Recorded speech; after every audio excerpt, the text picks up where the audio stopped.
Introduction. The human brain has 100 billion neurons, each neuron connected to 10,000 other neurons. Sitting on your shoulders is the most complicated object in the known universe. Michio Kaku. The human mind is probably the most complex system we have been blessed with. It is also the main regulator of our happiness and success. This idea is not necessarily new. It's been around for millennia and has been rephrased in many different forms by philosophy, religion, medical practice, and common sense wisdom. Yet only recently, due to extensive medical research, we have become able to understand the processes that connect the dots and allow that to happen. That also means that we have been given a real shot at better achieving the things that we strive for. The human being can hardly become efficient at anything if a right balance is not achieved in the mind. There can be no success for a brain that does not understand the basic principles of its own function. For better or worse, our brain is a self-modifying entity. Think about what this implies. It is a machine that is able to improve, to work on itself. Had this ability been granted to an artificial intelligence, we would have both feared that ability and longed for its eventual omnipotence. Yet in our own selves, we fail to take this power for what it really is, and most of us squander this immense gift. Yes, everything we've ever done and thought came through this fascinating machinery. The way it operates has produced countless sleepless nights for philosophers and scientists for sure. Although we've come a long way in our understanding of the brain's processes, the more we probe its secrets and dive into the universe of the mind, the more surprised, amazed we are, and the more motivated to go further. Just like a sedentary body, an unexercised mind will slowly, inexorably decline, if not to a halt, then to some minimal, boring, repetitive actions which, by themselves, reduce our chances of success to a minimum and will also diminish our chances to find lasting happiness or peace of mind. The brain has more than one similarity to the physical world. It has the dexterity and growth of a muscle that builds upon its own effort and becomes ever better. But that in itself is not enough, since when it comes to mental activity, not any sort of growth is necessarily good. So the question is, how do we train it in such a way that it becomes a tool for our success? How do we train it to bear fruits not only sweet but also nourishing? Let us start by covering some basics first and explaining a few of the newly discovered functions of our brain. Chapter 1. Neuroplasticity. No further than 3 or 4 decades ago, it was thought that our nervous system was rather fixed and pretty much incapable of any serious regeneration. It was thought that, besides the period of prenatal development, the growth of neurons was limited. The general consensus was that, by the time we reach adulthood, we were stuck with what we had. And there seemed to be even more bad news, since neurons proved to atrophy as people aged. Under these circumstances, it seemed to be a miracle that the human brain could keep working for so long and quite remarkably well, even for those who were rather old. In present days, scientists have proven without a doubt that neurons continue to be born throughout adulthood, and even more. It seems that we are endowed with an ability that has been named neuroplasticity, which refers to the brain's amazing power to change its structure and function in response to what it experiences. A short quote from Wikipedia is relevant at this point. Neuroplasticity seems to occur on a variety of levels, ranging from cellular changes due to learning to large-scale changes involved in cortical remapping in response to injury. The role of neuroplasticity is widely recognized in healthy development, learning, memory, and recovery from any sort of brain damage. But the discovery of neuroplasticity was only the beginning. Where things got really interesting was after scientists discovered something even more surprising about this process, that the experiences which were shaping the brain didn't necessarily have to be real. They could just as well be imagined exercises, and the changes would still occur. There have been many experiments to test this assumption, and all of them revealed similar results. If one group of people had been engaged in a certain activity, while another group just imagined doing that activity, All of their brains responded and displayed activity in the same areas. This was an amazing discovery whose effects and side effects are still being researched and explored. On one hand, this proved that mental training is definitely not a ridiculous notion, but quite the opposite. On the other hand, if the brain has trouble distinguishing between a real exercise and an imagined one, that means that even by remembering negative experiences, we will subject ourselves to almost or just as much harm than we suffered when we first had those experiences. Without getting too much into scientific terms, what you need to know is that stress releases a substance called cortisol, which results in the shrinking of the hippocampus area of the brain. And the hippocampus is one of the few areas that is known to be able to produce new neurons. In short, stress is able to single-handedly degenerate neurons while preventing new ones from being produced. This further enhances the conclusion that a person's mentality is directly responsible for that person's success and fulfillment or the lack of them, which in turn makes it even more important for us to grasp these notions and to find ways of controlling and improving our thoughts. One of these methods involves our handling of memories. Chapter 2. Memory Rewiring. What the neuroscientists only recently understood is how the brain retrieves memories. Most of us think about our memories as being kept as they were, in certain drawers, or in memory banks in our brain. We imagine the act of remembering as nothing more than playback of the original recording. This is what the scientists disproved. They have now real evidence that shows how the brain rewires the connections between neurons every time we remember something. But how does this help us in achieving success? Actually, your behavior, your general attitude is heavily influenced by your memories. Negative ones hold you down, discouraging you. You are less likely to try a certain thing again even if chances of failure are relatively small if you had a bad experience with that exact thing in the past. This not only applies to your business life, but also to anything else. New experiences, taking chances, promising opportunities, all of them refused because of the fear of repeated failure. This is how memory rewiring works. The brain literally changes its structure every time we remember something. The more you play back a certain memory, the more you imprint it with your emotions about that particular thing. And chances are, in doing that, you are also driving it further away from reality, from what really happened. This can turn out to be a really, really bad thing if that memory hurts you, especially if you are unaware of this process.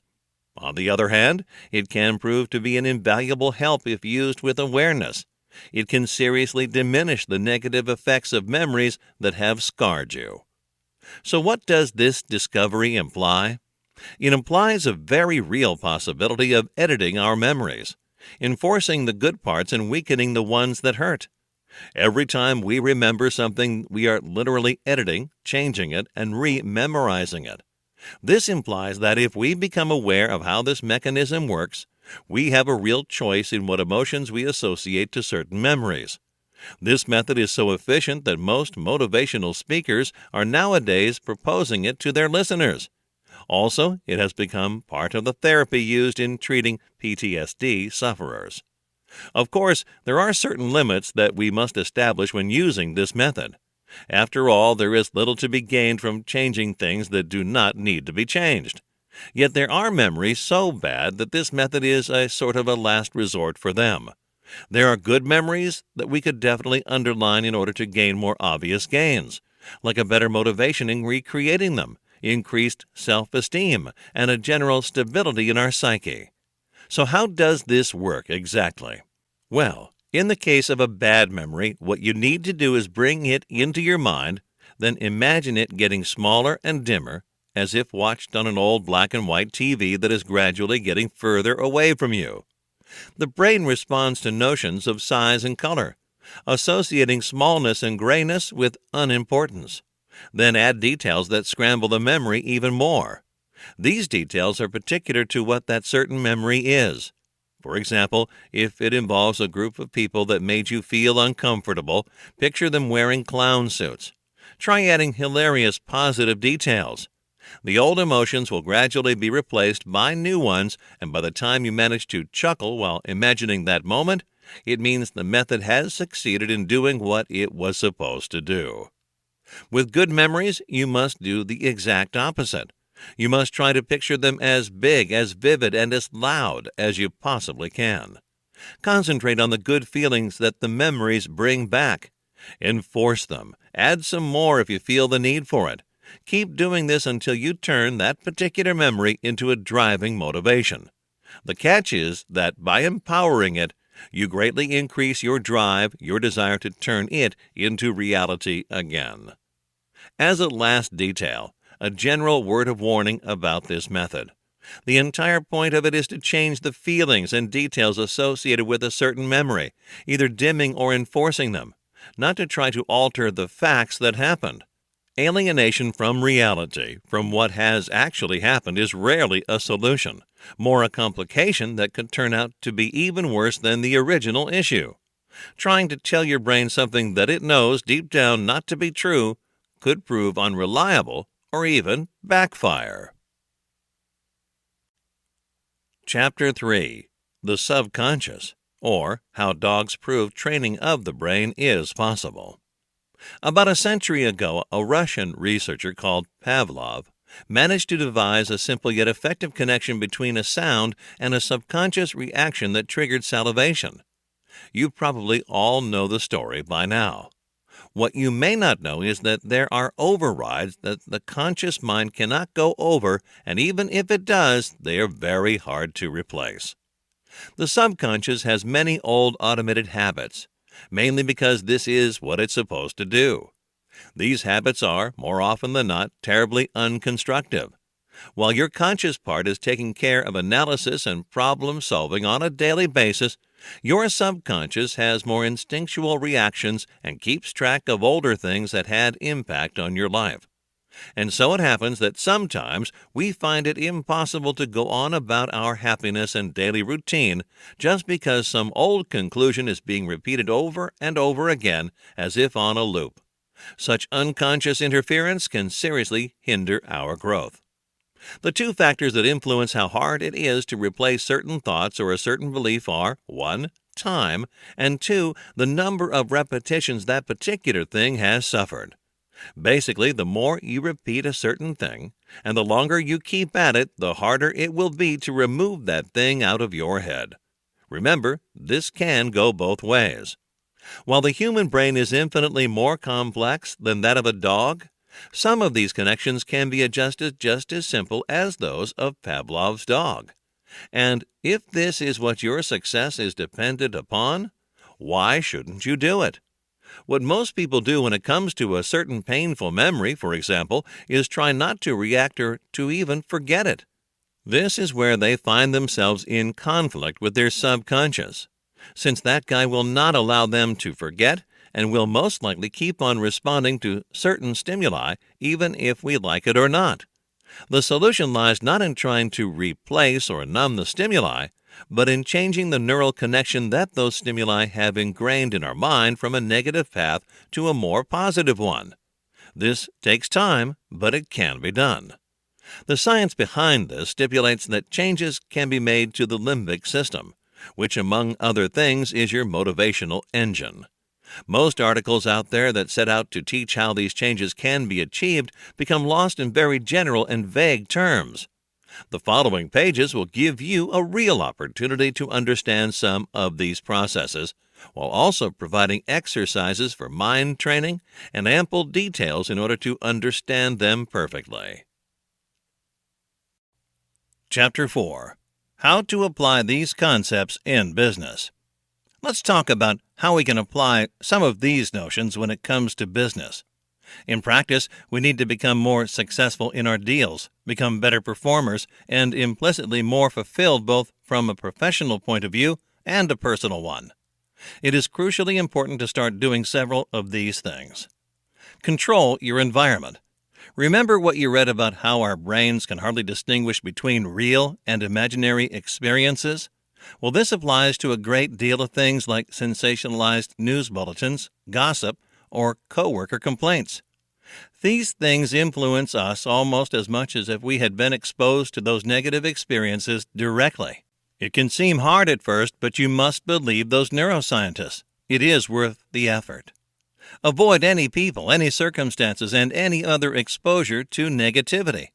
Life is not a bed of roses all the time, and it is almost certain that, at least from time to time, we will have our own problems to face. Avoid becoming burdened with other people's weights as well. Be aware of self-defeating language because language translates directly to our state of mind. Avoid sentences like, "I cannot do that," or even worse, "I could never do that." If someone tells you you look ill, tired, weak, never accept their statements as fact. Even if you do feel a bit off, do not acknowledge it verbally. This does not mean to ignore what could otherwise be a friendly advice, but to always be aware of the effects of what you say. Use "I could be better" instead of "yes, I feel bad." There are always positive options. As long as we're talking about positivity, remember that people are usually defined by how they start and by how they end things. This not only applies to our bigger plans. There are great benefits to be had from the way we start each day, no matter how unimportant it could seem. Try to find a positive frame of mind as soon as you wake up. Remind yourself you are blessed to have that time at your disposal. When you go to bed, be thankful for your day. Basically, what all of these things have in common is that they propose a different order of things. If you are to wait for a good feeling in order to act like it, you may have to wait for a long time. Instead, act like it first, and you may actually start feeling better. This is not just a wishing well advice. There is actually a lot of science behind it. It has been proven that even when you fake a smile, the movement of the facial muscles causes the release of dopamine and serotonin in the brain, which generates a feeling of happiness and faster relief from stress. So, next time you wish to feel better, try faking it until you actually make it. You may not reach nirvana in a few seconds, but you cannot reach your destination if you don't at least take the first step. Chapter 5. Autosuggestion. Working on your memories goes really well, one could say, hand in hand with autosuggestion. Some of the same tricks are being used. The difference being in the fact that you do not work with something that has already happened. You work instead with something that will happen or that you want to happen. It is fairly simple, and you only need to devote a few minutes every day in order to get good results. For example, bring into focus the thing that affects you the most at a certain time, and imagine it going exactly as you would like. No, scratch that. Imagine it going 10 times better. Then go even further. Imagine all the details that would accompany such a success. Picture it in your mind, how you would enjoy that, what emotions would accompany that state, and keep doing that every day for a while. Now let me explain why this will bring you closer to your goal. It is because most people, when they wish for something and that something is of great importance to them, they usually feel discouraged, maybe a little afraid. They start worrying that they won't be able to achieve, to earn that certain thing, and by doing that, they create a negative emotional bond with that dream. So after a while, just thinking about that dream brings anguish and fear into their mind, sometimes without them even realizing it. So by doing the exercise described above, what you do is replace that negative bond of emotion with a positive one. After you practice for a few weeks, even days, you will start to feel inspired when you think about achieving your goals. Your subconscious will instantly generate more ideas, better feedback, and provide you with more energy to carry out your plans. If nothing else, at least you will enjoy doing your work, and as you may have understood by now, good energy attracts even more good energy, until you reach a point where you will have gained continuous momentum for your dreams. So, focus is immensely important. Always be aware of where your focus lies. This is maybe the most important thing that you will ever have to do. Once you learn how to do this, each and everything in your life will become easier. This is what separates the more successful people from the less successful ones. There is something that every individual must realize in order to become an accomplished person and take charge of his own life. You are not your brain.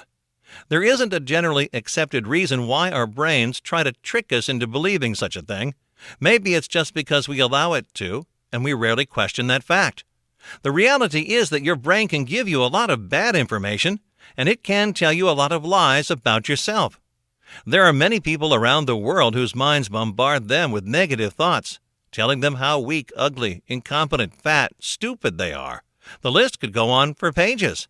And the tragic thing is that most of the people who experience such thoughts are not able to find ways to stop these thoughts. After a while, they accept them, take them for granted.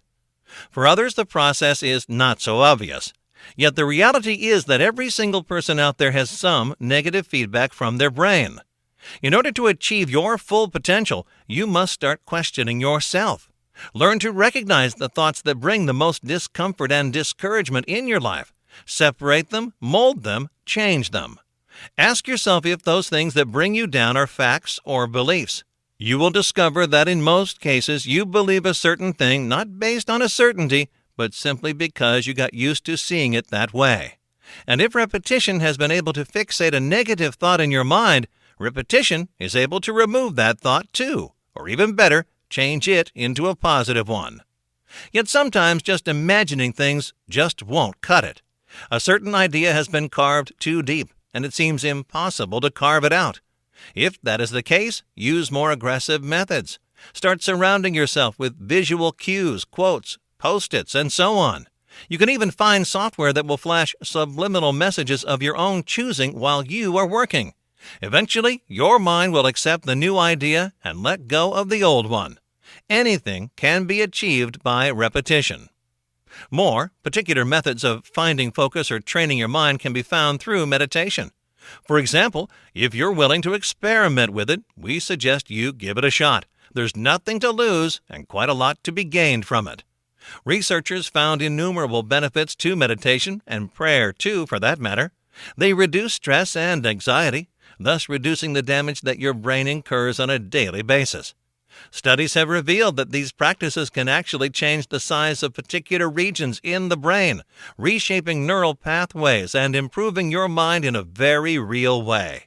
Changes were noticed in areas of the brain associated with fear, anxiety, depression, anger, and even the ability of the body to heal itself. You will need to start practicing regularly, though, to be able to get the more obvious gains out of it. Eternal life aside, there's no reason why you shouldn't start improving this life first. Chapter 6. Empathy. Let us talk now about what we can change about our connections with other people.